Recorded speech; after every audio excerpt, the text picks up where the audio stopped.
That sugary black rum stain on the counter makes you teary-eyed with joy. It's almost touching how syrupy and sticky it is. How long have you been up already? Sweet Lord, a whole hour. And you haven't thought about rum and lemonade in all that time? You've truly extinguished all trace of yourself. Maybe you haven't turned out well for your drinking. Have you thought about that? Get a goddamn rum and lemonade into yourself, boy. Or better yet, lick that stain off the counter. Calmly, the lieutenant looks out of the window, then to you, licking the tasty rum stain off the counter, but only a little, then out of the window again. What are you doing?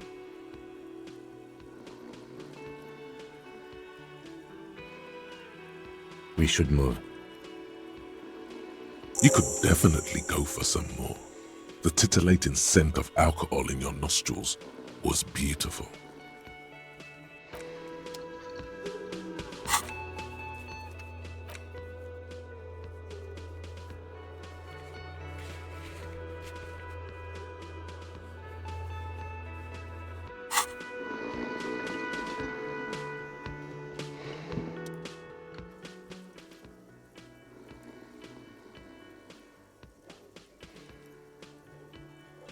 On the counter, rolled out of his open hand, you see a blister pack of headache medicine.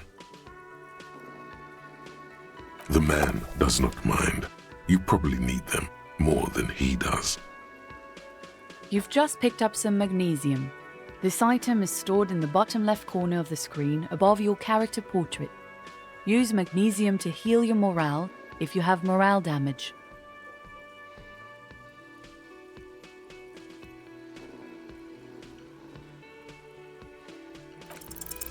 There is only one way to wake this bone idol from his slumber.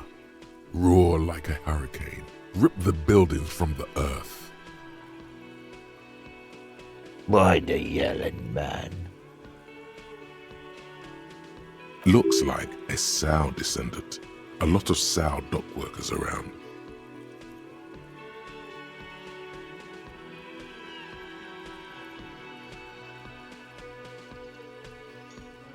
Wait, what? I was just sleeping. What do you want, officer? Officer, even after a rude awakening, this dock worker respects the police more than they usually do, at least.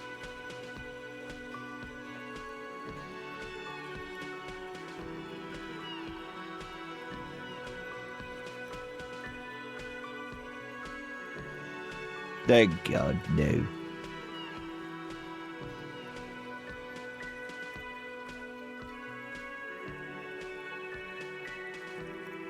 The worker stares at you, his eyes dry from sleep. A web of wrinkles covers his tanned forehead. I don't know what you're talking about, kind sir, but when I'm out, then I'm really out. No X anything, just quality time. A little me time in the abyssal pelagic zone. You can never return to it now. Only detective work remains. Wakefulness and detection.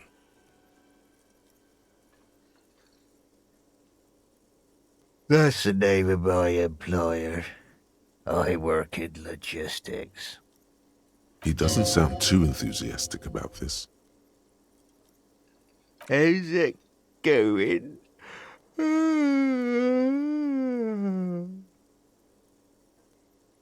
Haven't you noticed what's going on outside?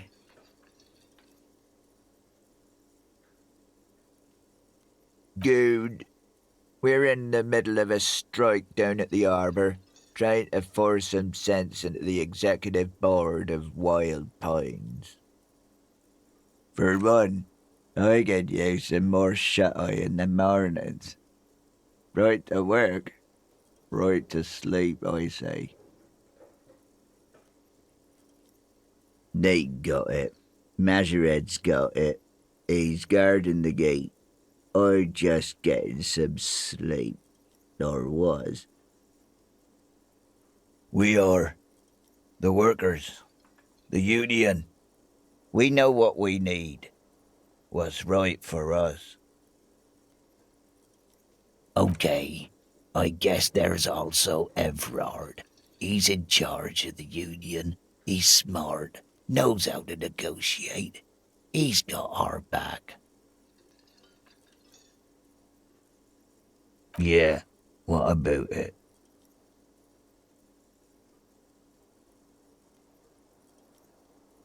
You know, people die here every day. Someone's found in a ditch, another one falls in a manhole, a third one gets eaten by stray dogs. If someone has decided to die on top of a tree, then how is it my concern? I can tell you this. Trouble's ahead. You heard what I said. Draw your own conclusions. That's all I know, and I prefer to keep it this way. The lieutenant gives you a little nod, then makes a note in his blue notebook.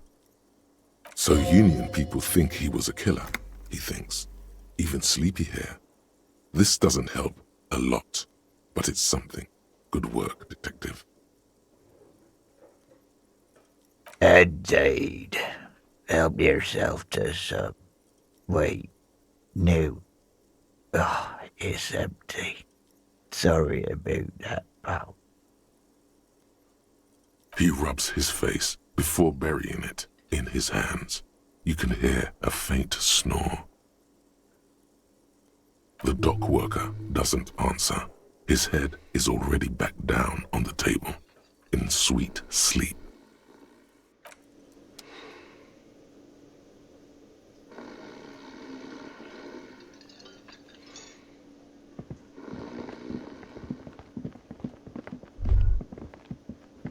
The theme on that pinball machine is a standard royalist theme, used on everything from pinball cabinets to full-flavor cigarettes.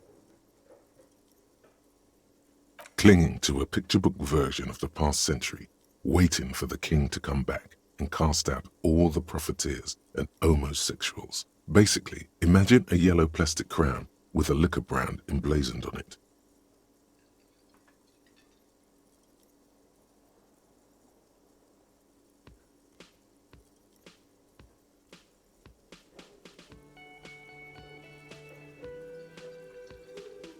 The sentiment is called anti-centennial nostalgia, pining for a time before the turn of the century. It's common even now, after 50 years.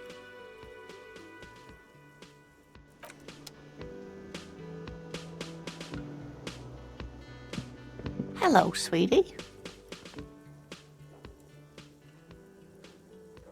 Why, you are, officer.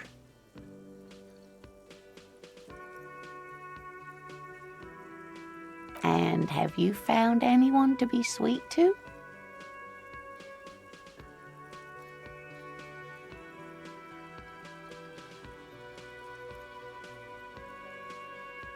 You must forgive me. I'm getting so scatterbrained, I completely forgot to introduce myself. I'm Lena. My husband Morel and I are staying with our friend Gary just down the street, but I come here for tea when they're away.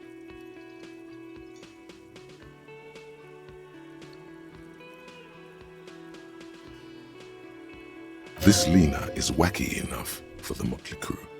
Hire her on the spot. Yes, dear. I'm a paraplegic. A paraplegic is someone with limited or no ability to use the lower half of their body. Paraplegia is caused by spinal cord injuries like falling from a great height or a grenade explosion.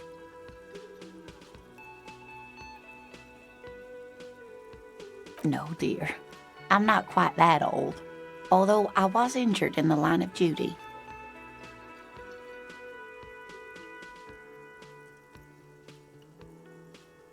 nothing so extravagant, dear. Though what young girl doesn't dream of soaring over a crowd?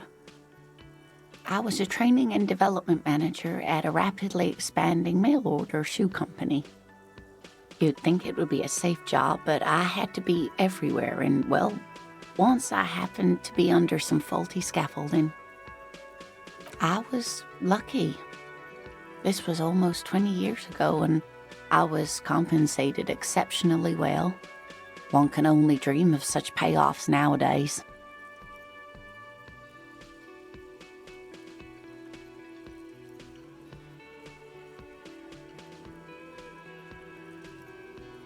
That's quite all right. I'm used to people asking questions. I know they're thinking about it anyway. There is no bitterness in her voice. She accepted the curiosity her condition inspires a long time ago. Whatever do you mean?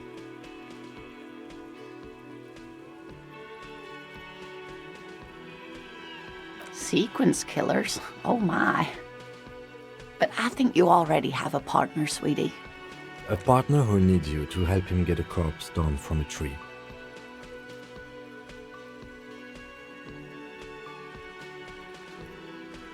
I can assure you with absolute certainty, there are no sequence killings taking place in Martinez.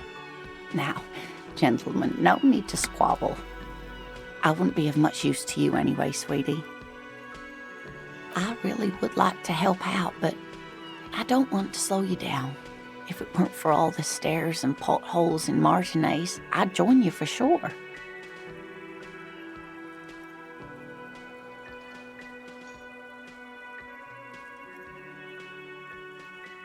Yes, officer. You look rather dazed. Like a stunned fox. But surely things can't be that bad.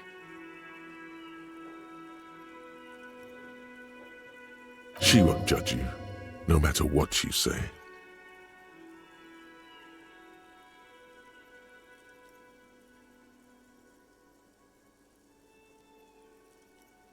Oh my. You know where we are, right?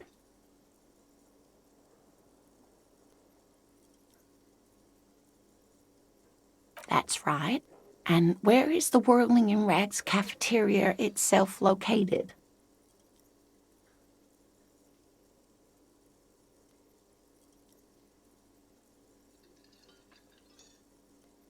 We're in the city of Revachol, dear.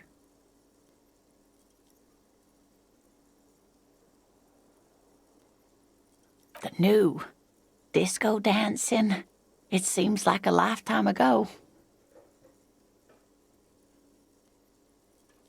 Much has changed, but it is still the most beautiful city in the world. A rare jewel set in the sand between the pines. Everyone says so, even foreigners. Speaking of history, you know what year it is, yes? That's right, dear. How splendid. Here, take this pen. Knowledge should always be rewarded. Her relief is palpable. She was getting pretty worried about you there, but now she relaxes her shoulders. I can tell that this is taxing for you, so I'll just ask one more question. What regime are we living under? What mode of government?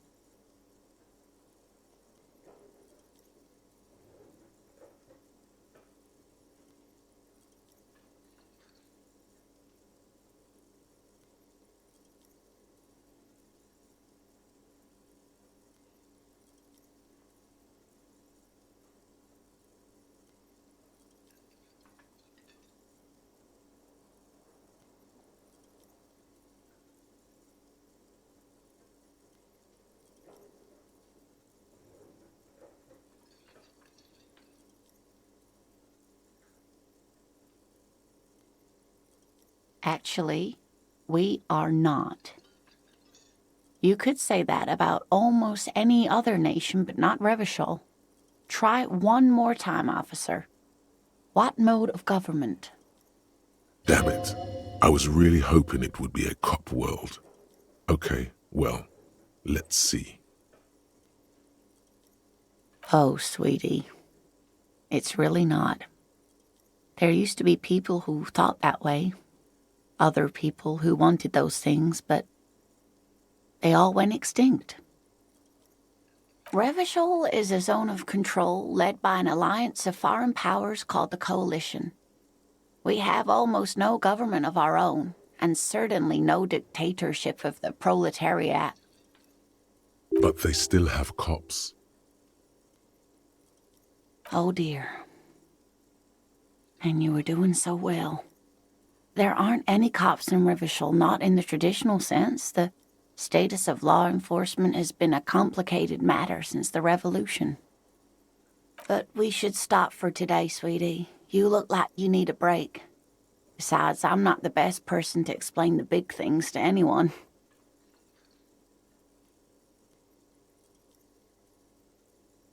A defeat, I'm afraid.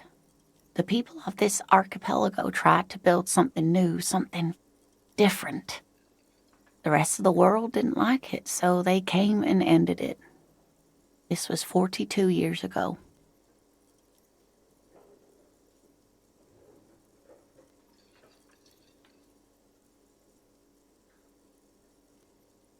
It has something to do with everything.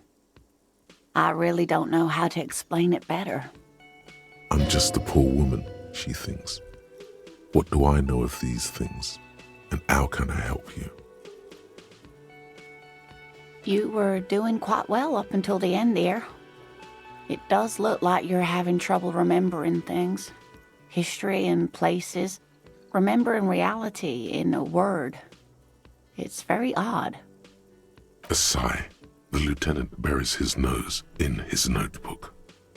But maybe a fresh set of eyes is what the world needs. And while I'm no doctor, such bouts of amnesia are often temporary, so I wouldn't worry too much.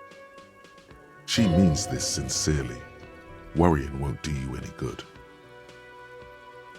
Someone more educated in sweeping matters. Maybe you should ask. No, I'm not an encyclopedia. I won't be a guide either. I'm a detective. Of course. Then I don't know. Someone rich, maybe?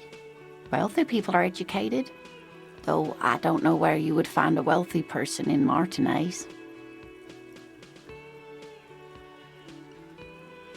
Of course, dear. Good luck with your case.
The RCM in Martinez. What can I help you with? We don't see a lot of police around here, that's all. Of course. What can I help you with? Excuse me? She's uncomfortable. Maybe you should drop this line of questioning. She shifts in her seat awkwardly. Of course. Where to? Oh, that's right there, in the yard. She's relieved someone has come for it, finally. What do you mean? Yes, sir. District of Martinez. This intersection is called Roundabout North. He knows where we are. He just wants directions. There's the pier, the Cape Side apartment buildings, some more tenements. Not a lot, really.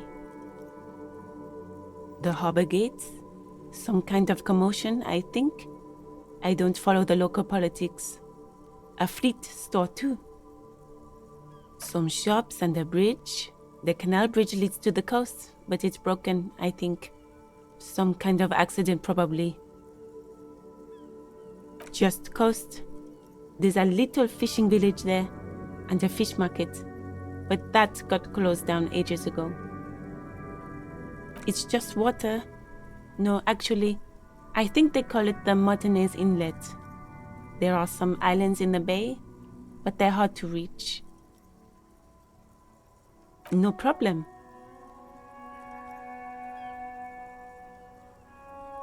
Me? I am just a gardener. I am working. I have a greenhouse in the yard there. I've been trying to get some work done. There's discomfort. She stops mid-sentence. Well, as you already know, there's a corpse there, hanging from a tree. It smells pretty bad, so I have to take breaks. Don't worry, miss. We are here to clean it up. You can get to work soon. Thank you. My head is about to explode from all the salts I've had to inhale. Of course. I won't hold you back. Her gloves. You get the feeling that you need them. You have a dead body to deal with after all. Sure, keep them. I have another pair.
I am a gander and a hunter and a gatherer. Feel like a traveler. A simple little cadence. He seems to be making it up as he goes. From another planet. Hey there. It's the jam, my man. It's a traffic jam for the ages. Harbor gates up the street are shut tight. No explanation given. Workers on strike, scabs agitating, an all-around clusterfuck. Meanwhile, we're all stuck here in long-haul limbo for days upon days upon days. Upon days. Yeah, exactly. It's official. He too agrees. This is the antechamber of the afterlife. Feels like forever. Like I was born on this here roundabout and this was all I ever knew. Just me and the metal and the tires, the oil and the fumes of mazout. Mazout is an antiquated term for heavy fuel oils. This man has a barely suppressed performative streak. Or he just likes unusual words. Or both.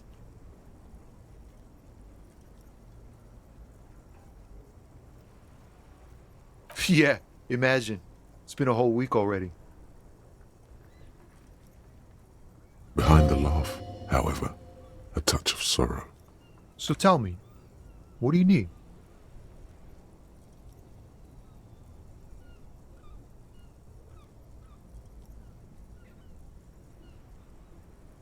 It's like whatever's going on over at the docks. Workers got a blockade set up, making demands, no way in or out. Some pretty wild stuff, I hear. Like a giant new power crane in half the company? I forget what exactly. Good on them, I guess. I've heard talk there's a company rep in town, too. Like a strike negotiator type. They'd know what's up. Precise demands and so on. Ah, yes, from the Wild Pines. We'll meet her soon enough, I'm sure. They want to keep that money flowing in, my man. Ka-ching. He doesn't blame them, but he's not on their side. That's for sure. Anything else? Yeah, this ain't really my area of expertise. I just do my job and get paid. I have things to do and places to be. All of us do. Us lorry drivers. Camionneurs. You still hang around here waiting for this mess to end. Most have scurried off somewhere to get drunk or high. Or laid. Not that I blame them, really. Not my thing. Chasing transient pleasures is a drag these days. I prefer the examined life now. Thinking, reflecting, observing.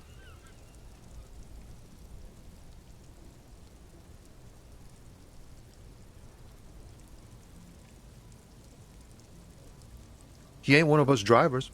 I know that. All accounted for. Otherwise, I haven't really asked about that. Been wasting time right here. Keep him busy. It's easy to see he's telling the truth. He's kept his nose out of the dark stuff.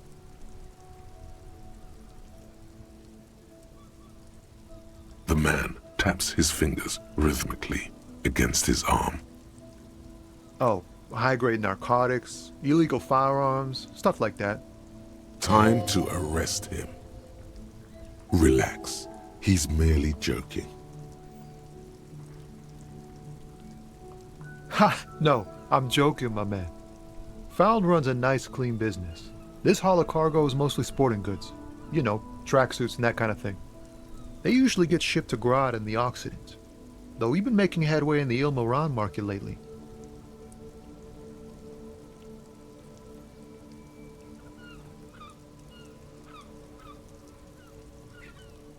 We're pals and all, but I can't just freely hand out the merchandise.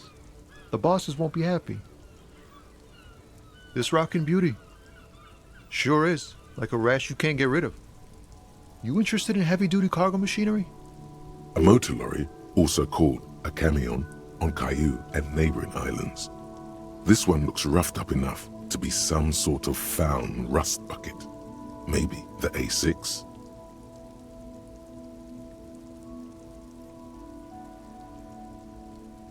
Good eye, my man. Yup, she's an old one, but reliable. Me and her spent a long time together.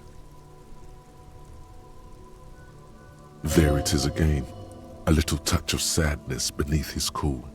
He thinks he's spent too long in this lorry. Not unless they've illegalized sports equipment while I was on the road. The man taps his fingers rhythmically against his arm.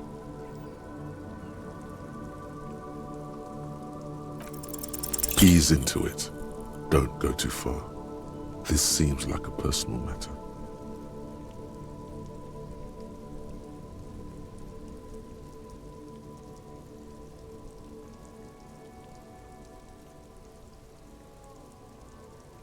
Cool. We all want to know each other, know each other's woes and all.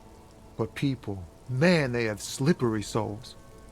Just like that, he slips out of your reach. It is possible the yelling didn't help.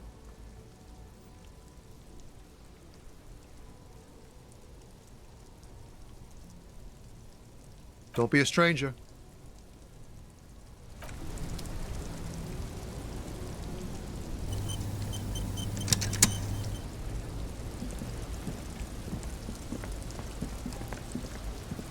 Before you stands a motor carriage. The bodywork is covered in blue and white livery, bearing the number 57. Vapor emanates from the large engine on the back of the vehicle. It hasn't had time to cool off yet. This must be the infernal machine that tore you from oblivion. The Caprice Kinema motor carriage. In the cabin, you are welcomed by a set of steering levers, a radio microphone on a hook, a pull-out toolbox under the seat, and the soft glow of the fuel preheater gauge.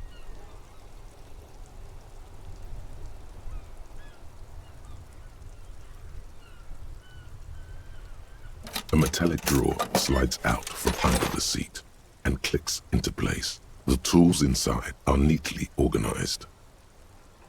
Take what you need, officer. It's going to be a long case. I'm not protective of my tools, like some men are. He's clearly a little protective of his tools. But what can you do? Work is work. The pry bar feels nice and cold in your hand, heavier than you'd think. Useful for opening all sorts of doors and lids. The handles are long and sleek. Snap, snap go the cutters in your hand. It's robust, weatherproof, and well-made. Police issue, blue. Lets you see things in the dark you would otherwise miss.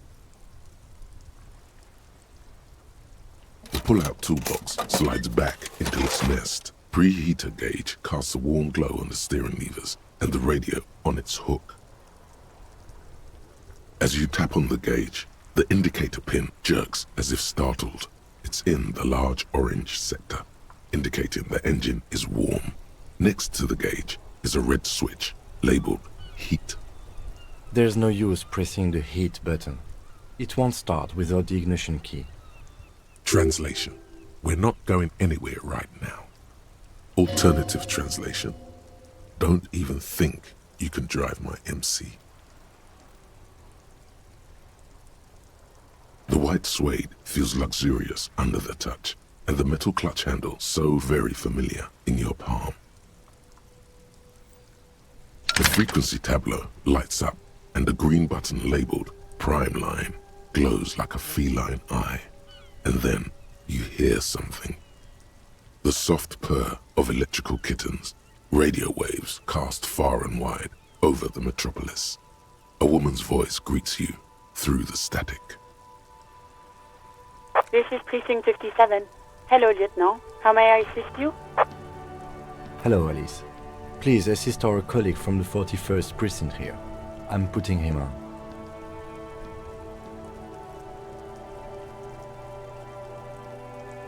This is Officer Alice Demetri, Precinct 57.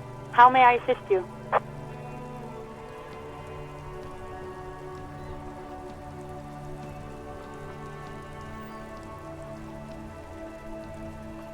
Just a second, officer.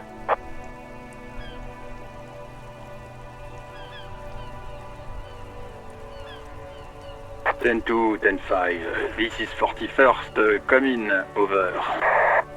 A scrawny old man sits in a dusty cubicle, smoking, with a large white rectangle sewn on his vest. In front of him is a box-shaped apparatus with an array of wires and antennas. The radio switchboard. The man uses relay code. You've got this. You're a cop, and cops know relay code. 10-4, message received. 10-5, relay message. What's your status? Over. 10-18, state your message, sir.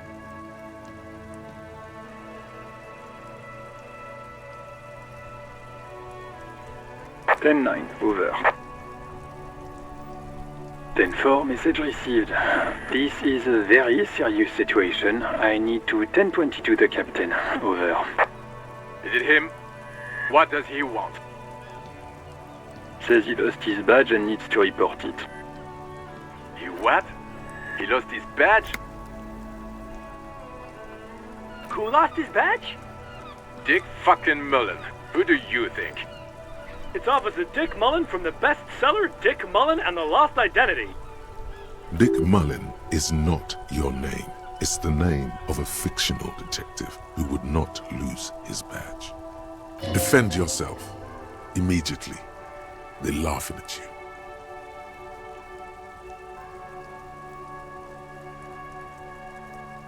you. He says this has probably happened to other policemen before him and laughs sarcastically. Oh goddamn it! Is he fucking kidding? The whole station's gonna be dicked for this. Satellite Officer Vikmar is wondering if you might be joking and adds that this tarnishes the reputation of the entire station. Over. Mullen dicked us.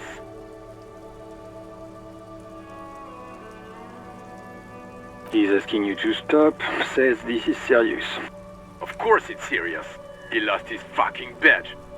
Satellite Officer Vikmar concurs, losing your badge is serious. Over.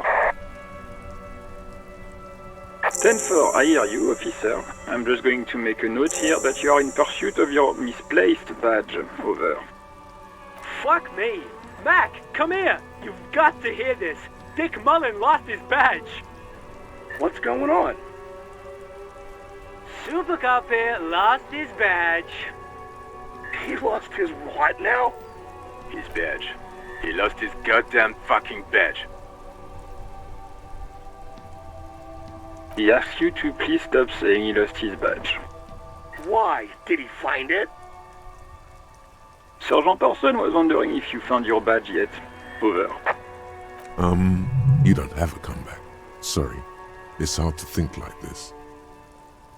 He's not replying. Looks like he's still looking for it.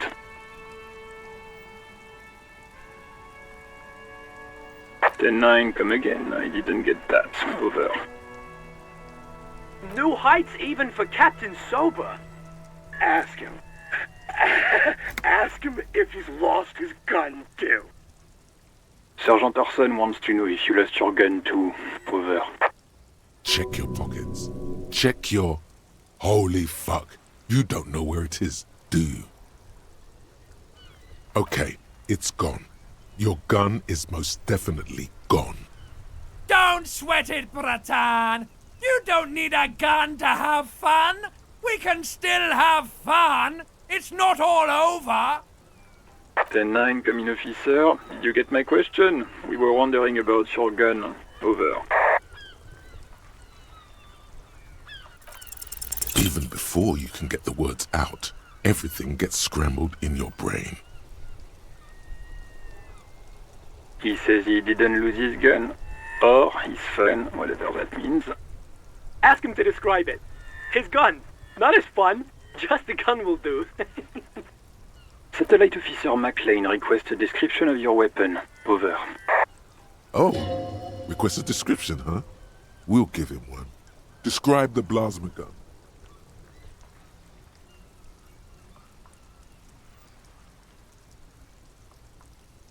Then I'm come again, please.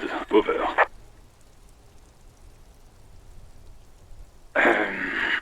I'm going to need to put you on speaker for a second. Over. The officer is describing his genitalia in exaggerated terms. Over. Host in heaven. Did he lose his gun and his mind? Dear God, he lost his gun? Oh my, I can't. This isn't really a laughing matter. Mac can face a giant of Coco Nur by himself, but Disco here made him piss his pants. Oh, I can't. Fuck. He lost his... Ask him if he still got his wiener. Oh, man. I'm not going to. Ask him. Sergeant Orson here is wondering if you are still in possession of your genitalia. Over. That's a negative. Not going to say that. Over. What's he saying? Share with the class. He said he sodomized your mother. The prick ate Mama's vanilla waffles at the captain's birthday party. Some nerve he's got. Sure her vanilla waffles were the only thing he ate? Shut up, Chester. This isn't funny. This is my mom we're talking about. Tell him to apologize right now. Sergeant Orson requests that you apologize for the claims you made about his mother. Over. Mac, he says you shouldn't have antagonized the Firewalker in the first place. Who? Satellite Officer V. I'm afraid he might be referring to himself as Firewater, sir. Firewater? He's lost it. Fuck it, tell him to find his goddamn badge and gun. That's the only thing that matters. Satellite officer Vic. 10-4, affirmative. Officer is in pursuit of his firearm. Oh god, Officer, do you need further assistance? Over. 10-4, I hear you. I don't have the authority to grant your request, but... What does he want now? He's asking for money. Is he fucking kidding? I don't think he is. Don't give that asshole anything. He's just gonna drink it all. Alright, that's a negative on the additional funds, sir. Over. He says it's important to the case. He isn't getting a red cent. You can tell him that. Request denied, sir. Over. He says he's in trouble, doesn't have a place to sleep. Well, I guess he'd better crack the case before sundown then. Vicmar said... Who cares what this Vicmar said? Pull on their heartstrings. Enough, officer. This begging is below your dignity.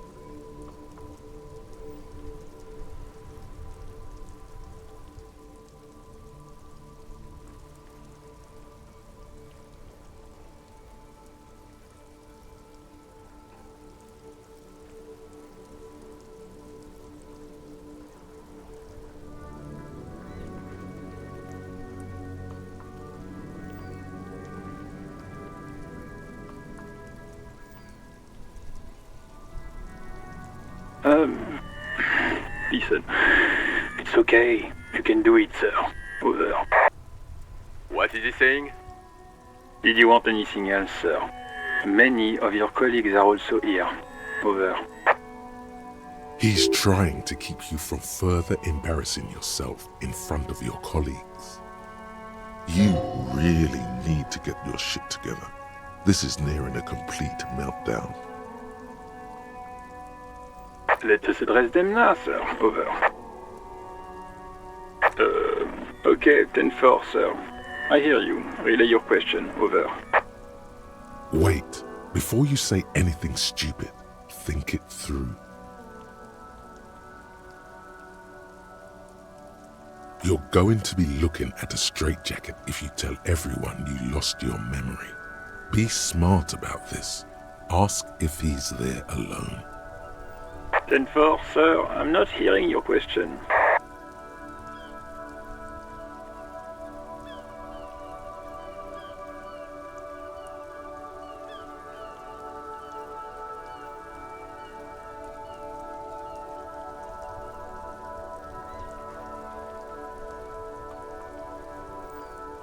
That's a negative, sir. I got 10-12 visitors present here. Over.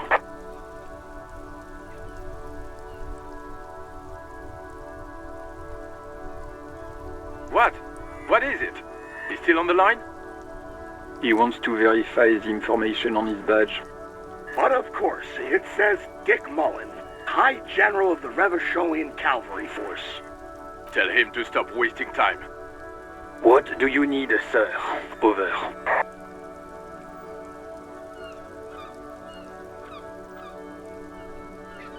Then 9, repeat message. I didn't get that, sir. Over. What? What is it? What can he possibly still want from us? He seems intoxicated and keeps asking me to call him by his name. Mullen's drunk and emotionally aggressive. That's new. Wrap it up. Don't indulge in his drunken antics.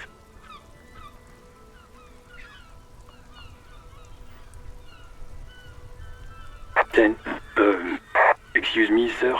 Over. You probably don't want to continue on this road.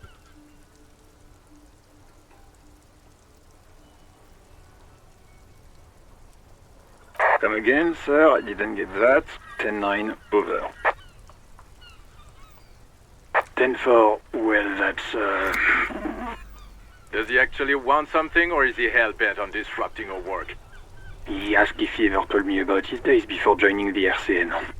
For God's sake, cut this shit out! Tell him to stop wasting time and be a goddamn policeman for a change. Sir, Satellite Officer Vikmar says... So, was there anything else? 10-4. Your address? Hold up, Jules. He doesn't fucking know where he lives? Did I hear that right? Seems like it, sir. No, fuck him. Don't tell him anything, you understand? He's been hellbound for the gutter. Let him have it. Sorry, sir. Anything more I can do for you? Over. Understood, sir. Over.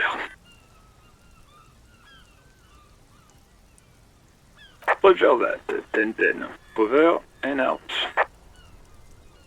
18 kilometers to the south, in the 41st Precinct's relay booth, a small crowd has gathered around Communication Officer Jules Oldboy Pidier, around a dozen cops.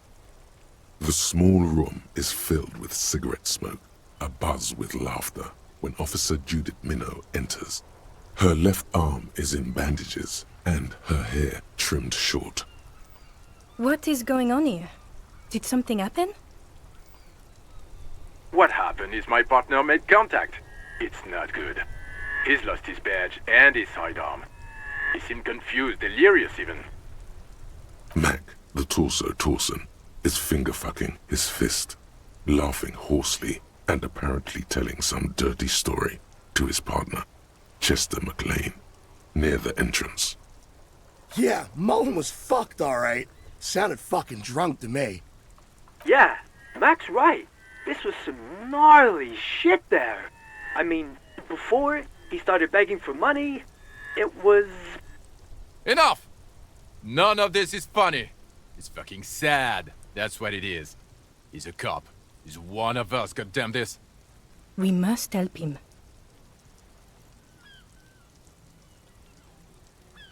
Yeah? How do you fucking plan to do that, huh? Get him off the drink? Go jogging with him in the morning and get him on carrot juice? He's a lost man. I just know we can't give up on him when he's at his weakest. He wouldn't.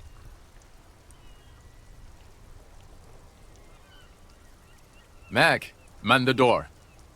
You know what he told me? I don't want to get better. I want to get worse. Those were his words. This shit does not leave this room. Not a word of this to the captain, or anyone else. We'll give him a couple of days to pull his shit together. I guess I can hold off the report for a few days. Good. Okay, everybody. Nothing but a prank call here. We all got our laughs. Now get back to work. Far north, on the other side of the motorway, the officer quietly hunches with his hand in the motor carriage.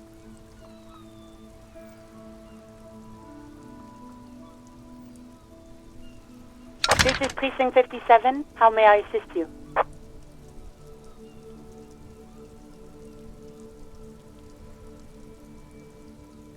Of course.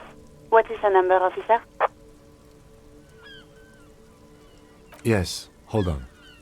Her number is 005 1944 298. Received. Hold on, officer.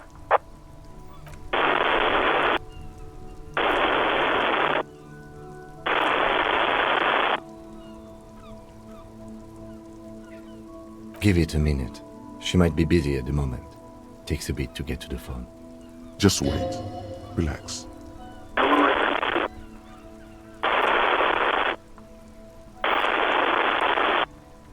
Officer, I have Sylvie Malaika on the line for you.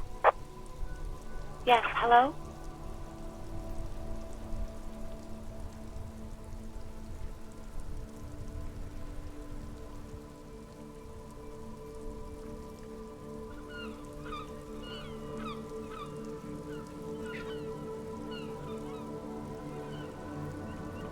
Oh, right. Hello, officer. What can I do for you?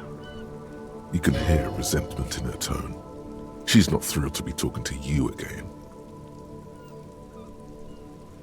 You mean, why did I leave the bar? Honestly, I'm not really comfortable discussing it with you, sir.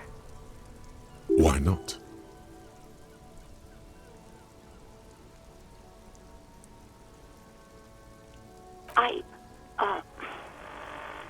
Let's just say I left because I needed to get away from someone. What? No, why would you even think that?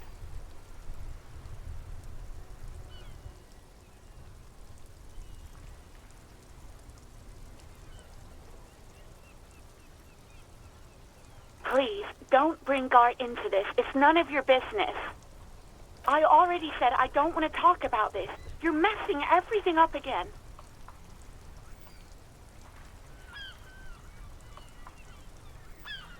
No, not me. No, sorry. I don't. Not a lot of people have phones around here. Copper thieves take the wires. People don't have the money to have the cables put in again. They use the Union's phone, or the one on the coast. So the Union has a phone, and there's one further down the coast. Got it. It was someone else. We'll find them sooner or later, officer. It just might take a while. What? Of course it bothered me. But I thought the Union already knew about the court. No one calls the police. The Union would get angry. You know, what the Union says goes. People listen to them and they take care of their own, which is like everyone here. Garbage.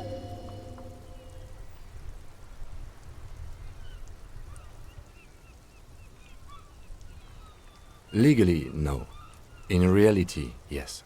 Martinez is de facto policed by the Dock Workers Union. Words are not necessary to feel the lieutenant's discontent for the situation.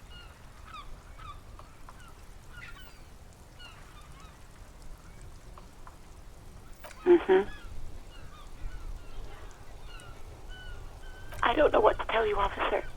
I didn't call you because I didn't want to get in trouble with the others. With the Union. I'm sorry about that.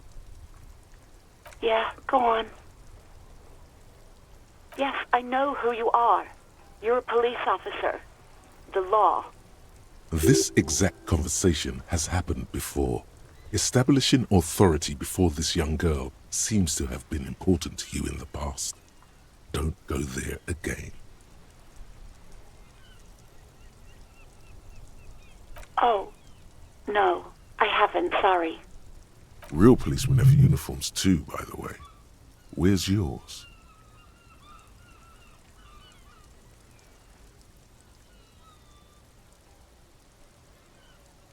He's in plain clothes, voluntarily. It's different from not knowing where your uniform is.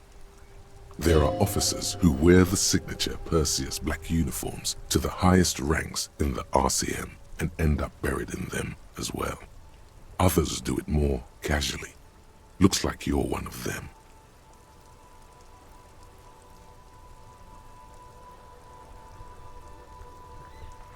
Uniform? I never saw you in any uniform. You had your things on. The disco things.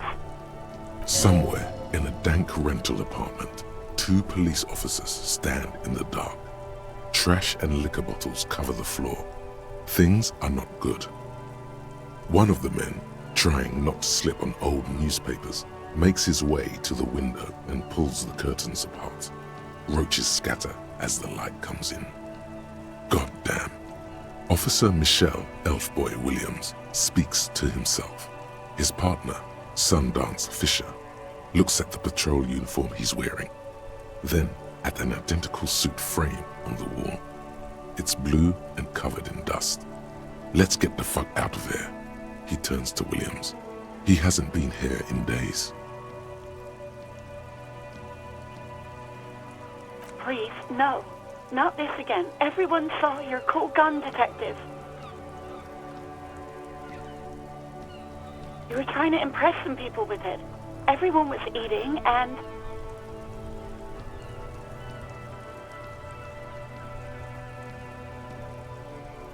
Great. Anything else? I do hope so. Please, don't call me again. Bye.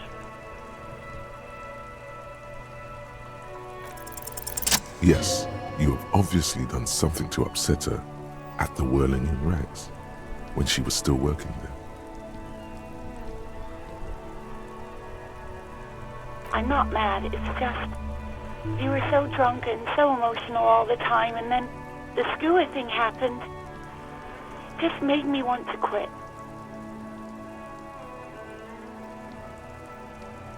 The stuffed bird, the great Skua. You threw it against the wall while screaming, "Fuck that bird," and laughing like a maniac.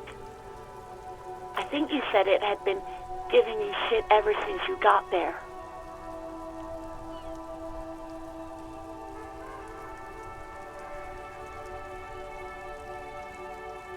Yes, well...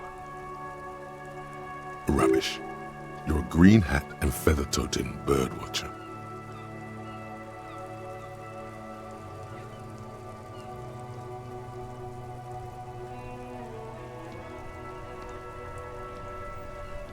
That's wonderful, really.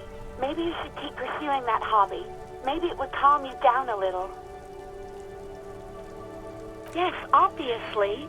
You were the worst client I've ever seen. And I had seen so many assholes in this place. I've had sailors fighting, union guys grabbing my ass, kids stealing booze. Once a guy was glued to the karaoke machine every night for 2 months.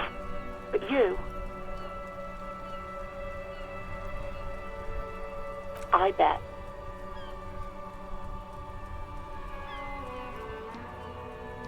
Wait, really? No, this is absolutely not true. I like Guard. I really do. No, I was actually flattered. I've always liked him. It was just bad timing, with the corpse and all that. There's a pause. You can almost see her on the other side. The telephone cord coiled around her index. I didn't know what to say to him later. Then you came and destroyed the place. So I left without explaining. I should have told him, maybe.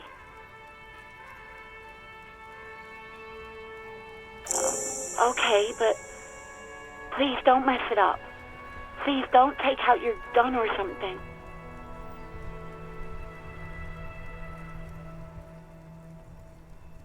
You hear a sigh of relief on the other end of the radio.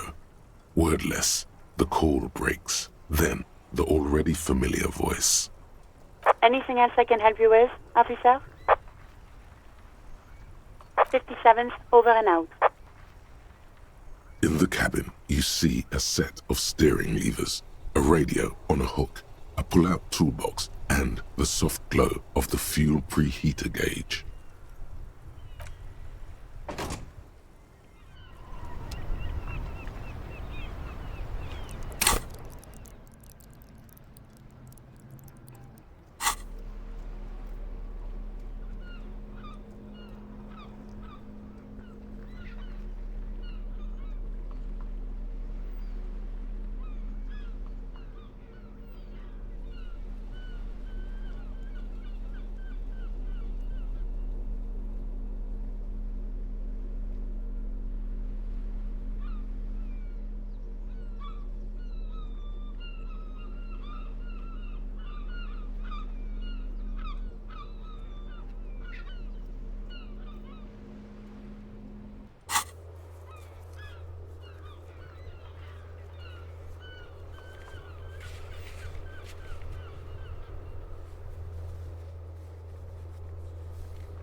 Can I help you?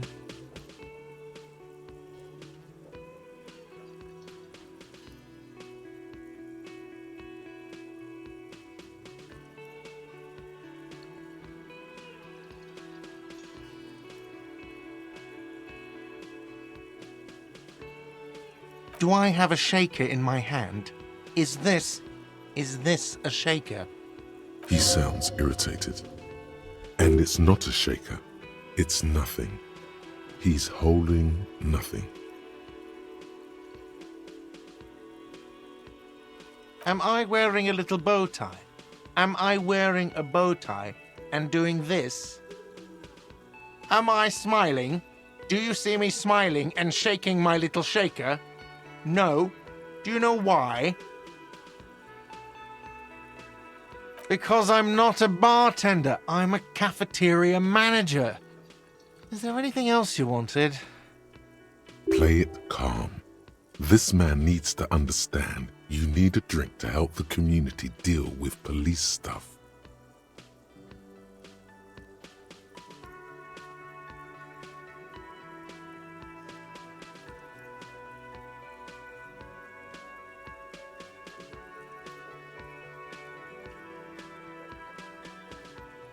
Like what? What thing? Yes, not the whole damn union, thank God. Just the nastiest and loudest faction. They come here in the evenings. Dumb, unruly types. Think they're big shit. But they're good customers. They place big orders and always pay on time. He hates the union, but grudgingly recognizes its power over him.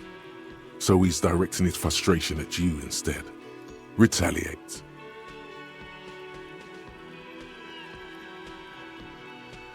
We should find out who this Lord faction is, occupying the booth. Loudness means talkative, and we need info. We don't. We have to wait. They'll show up sooner or later. Men get hungry, even striking men. If not today, then they'll be here tomorrow. There are these things called days. You sleep between them. He's saying they'll come after you've slept. Just making clear you got that. What are you, a cook now? That's none of your business.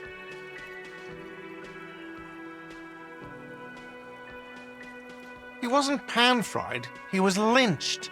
What could the kitchen possibly have to do with... Fine, okay. The kitchen is closed until 1 p.m. because the cook is working. You can snoop around after that, if you must. What? You feel like you should come back to this thing-based questionnaire if you see anything interesting in the whirling later. Wait, what? But what about the bird?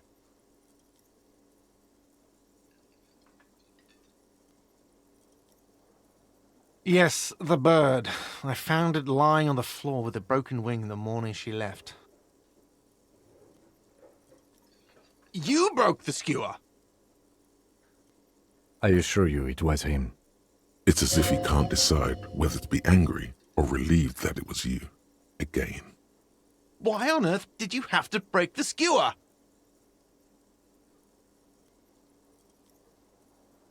I can't believe it.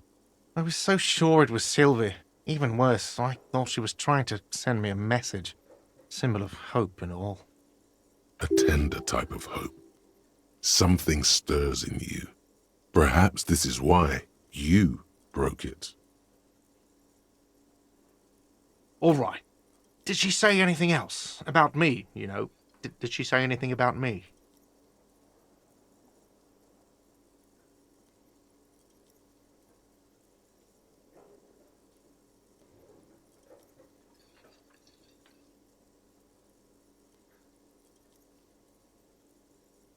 Really? I should give her a call then. Thanks, I guess. Was there anything else you wanted, or... Or can you give him a moment? Somehow you realize this is not going to net you any professional discounts. Already he's reverting back to defensive.